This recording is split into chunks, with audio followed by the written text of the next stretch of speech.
Our next question is coming from Gail. Gail, please state where you're from and ask your question. Hi, I'm from Boise, Idaho, and I'm just curious. You gave a great presentation on how to prevent Parkinson's, and also that there's obviously no cure, but I'm just curious, if someone has already been diagnosed with Parkinson's, can the progression actually be stopped by doing things of the same protocols of preventing?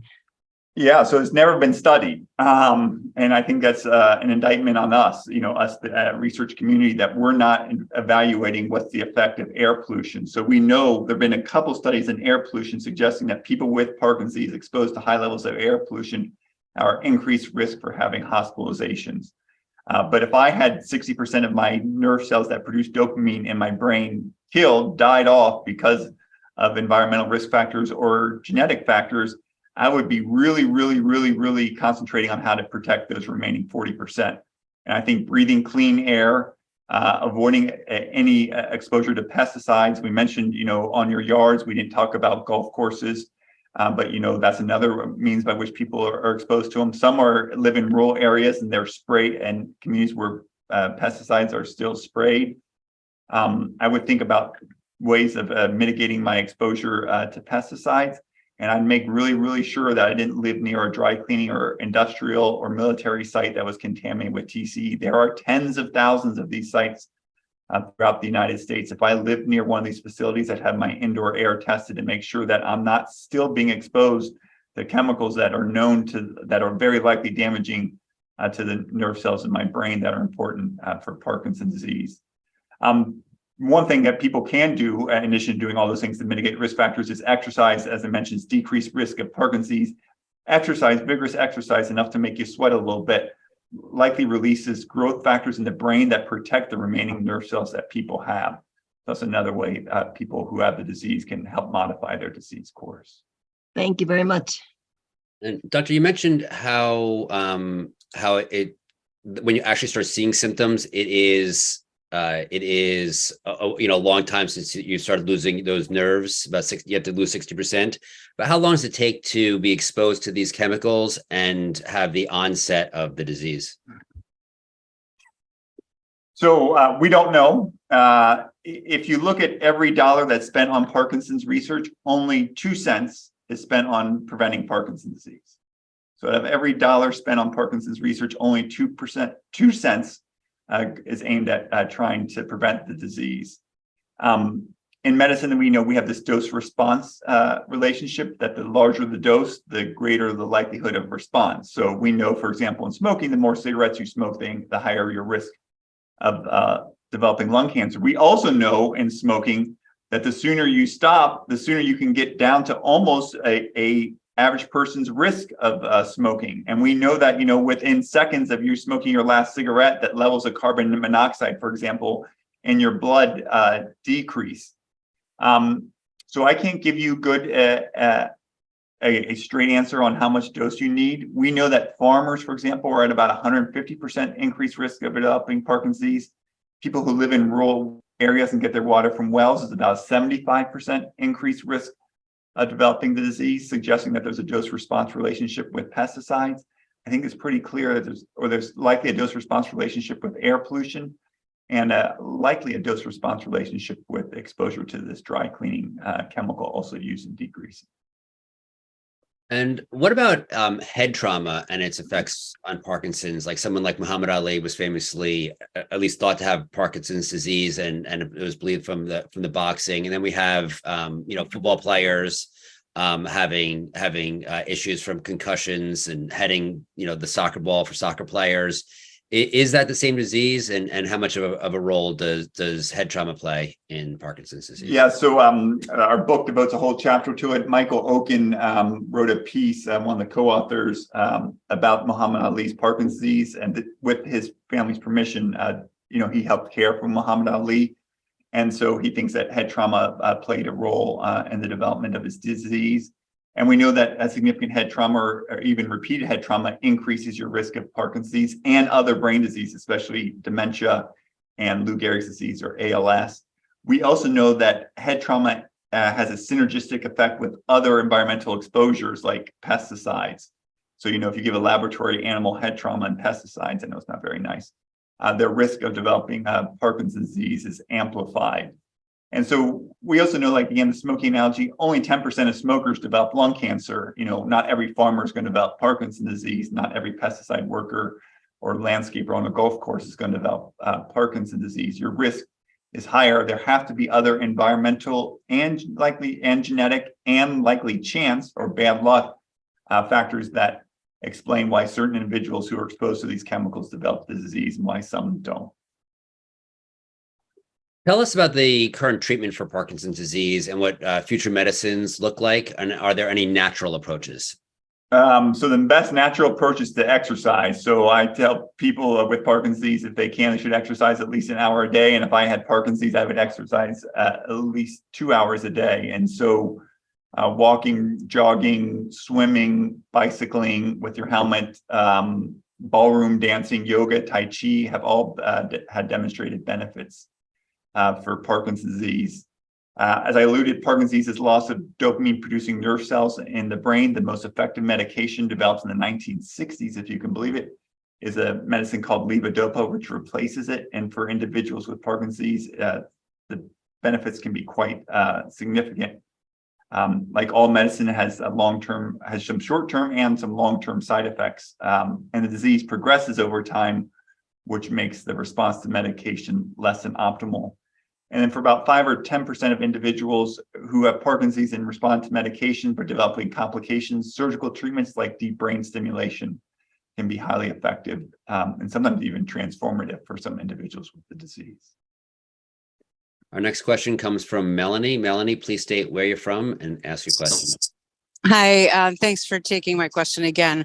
I'm in New York City, and I'm wondering about on the same line that we're speaking of right now. I mean, I was vegan for 12 years before I got diagnosed. I exercised, I did a whole bunch of things, and still here I am being diagnosed. So I'm pretty sure it has to do with a well that I had. I was living in an agricultural area and drinking from a well, and not knowing that I had to test for something like that.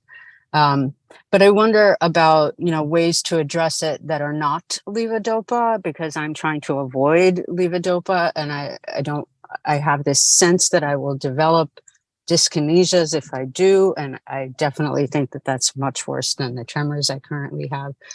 And I wonder about things like cannabis or amino acid therapy. I know Dr. Hinds developed a protocol for amino acid therapy. So you were already speaking about some of the alternative ways to deal with it, but I mean, levodopa has been around since the 1960s.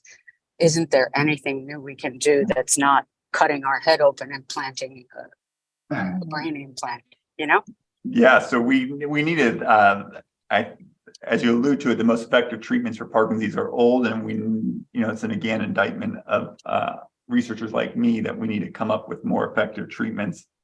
And, medicines aren't for everyone. And some people want to avoid the side effects of medications, including a long-term risk of dyskinesias, as Melanie said, which are increased involuntary movements, which happen after long-term exposure, especially at higher doses to the medicine. I wish I had really good answers for you. The best answer I have for you is around exercise. And so I've had patients who, rather than starting medications, have opted to do exercise. And they often do it for a year or 2 years, sometimes even longer, without the need for medicine. I have one veteran who's used to be on levodopa, doesn't take levodopa, and just exercises a ton. I think his function would improve if he took a small dose of the medicine, but he's opted not to, and that's perfectly reasonable. Levodopa is also found in a plant called Mucuna purines. Yes, that's what I'm taking, actually, or trying to. As you're probably aware, the challenge with using this plant is called the velvet bean plant. Is the dosing is not as well controlled and not as certain from one supplement to another, but that's a reasonable option for some people to consider if they're really reluctant to start medications. And then I mentioned also the diet, which you're already on, even more than a Mediterranean diet, to decrease your risk of exposure to these chemicals. And what about CBD and THC? cannabis, which is So- now around. So cannabis is best studied in Parkinson's disease to help pain. Some individuals with Parkinson's have non-motor features, so features that don't have to do with movement, that don't have to do with tremor or walking. And that's been shown to be helpful for those individuals. And some people who have nausea, cannabis has been shown to be helpful. In my estimation, it's unlikely to be a game changer for most people with Parkinson's, but for helping these symptoms, it can be helpful on the margins. So I just want to be known for this experiment that I've tried, and I'm actually, I find that when I do take these tinctures that are, 1-to-2 ratio of CBD and THC, I do actually have lessening of my tremors. Maybe it's just that I don't care as much. I don't know, but I definitely feel better. And so I'm just curious, am I harming myself by doing that? That's all. Well, all medicines have side effects, so there's just no way to getting around that. And there are some reports of cannabis and marijuana helping with tremor, so you're not alone in your experience. There's just no free lunches. The free lunch is to prevent diseases from ever developing in the first place. That's our free lunch. Right. I'd rather have the munchies as a side effect than dyskinesia. Dyskinesia is a little more unwanted. Thank you. I wish you the best, Melanie. All right. So in your book, you talk about policies and research funding that we need. What kind of funding do you think we need in order to get stuff moving, make people aware of the links that you have talked about in your presentation today?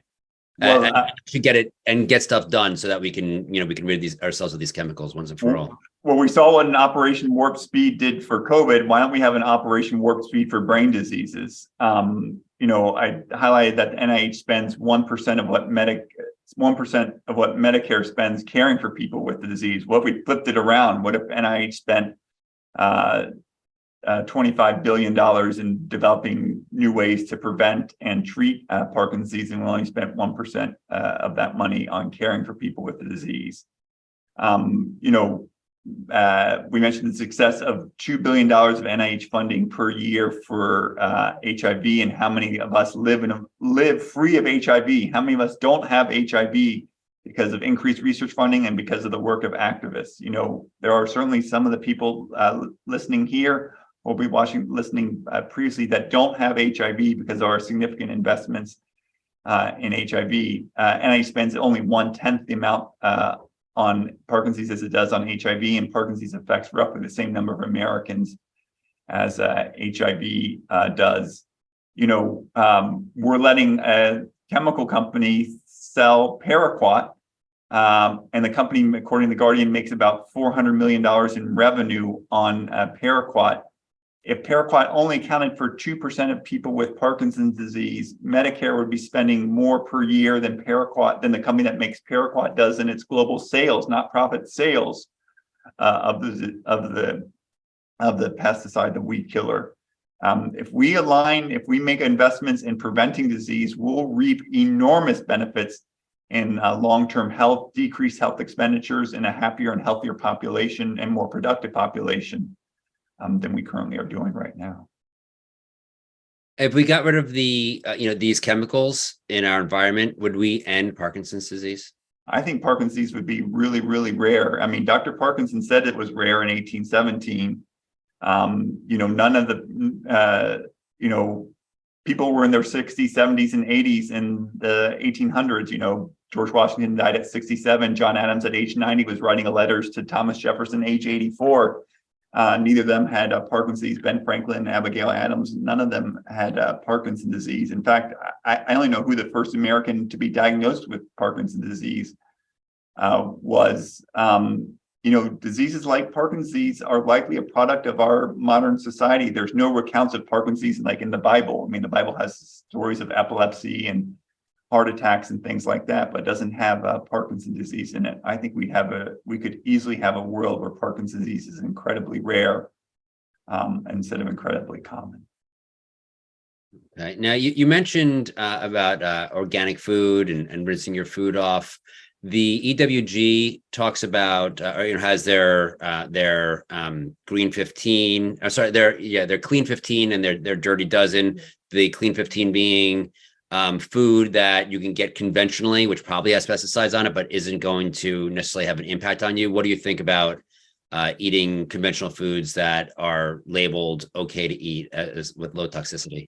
So, I'm not an expert in all of this. I'm a neurologist and not a toxicologist or environmental scientist. And, it's deeply disturbing to me that foods labeled as organic have pesticides on them. So foods labeled as organic have pesticides on them. In addition, my understanding is the FDA or Department of Agriculture, when they set these standards for what's acceptable levels of pesticides, do so after the produce has been washed with water. So, I no longer, buy an apple from the grocery store and eat it without washing it. It's concerning that in a country that is the wealthiest in the history of the world, that we can't trust the food, water, and air we consume, breathe, and drink and eat, that we can't trust it. I used to trust that the food I ate was safe, the water I drank was safe, and the air I breathed was safe. I no longer do so. Thank you. And it's out there about bell peppers reducing Parkinson's disease. Do you know anything about that? No. Okay. And last question. How does turmeric improve motor performance in Parkinson's, and does it have any sort of improvement? There have been a couple of studies on turmeric. Unfortunately, I'm just not very familiar with them. I think sometimes we get, we're desperate, right? You have Parkinson's disease, you're going to spend 10, 20 years with a very disabling disease that Brian Grant, the former NBA basketball player who has the disease, says sucks. And people are looking for alternatives to it. Medications, surgeries all have their drawbacks and side effects.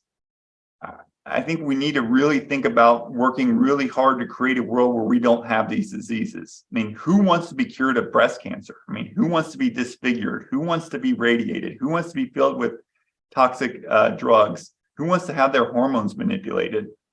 We can create a world where 1 in 8 women don't get breast cancer. We can create a world where 1 in 8 men don't get prostate cancer. We can create a world where 200 Americans aren't diagnosed each day with Parkinson's disease, where 100 Americans don't die each day with Parkinson's disease. If we summon the will, if we make our voices heard, we can create a world where our water is safe, our food is clean, and our air is clean. If we do so, we'll all live healthier and likely longer lives, and spend a lot less money and a lot less suffering in the process. Thank you so much, Dr. Dorsey. That was a very informative presentation. Please open up the mics, and thank you again. Thank you so much. It was awesome.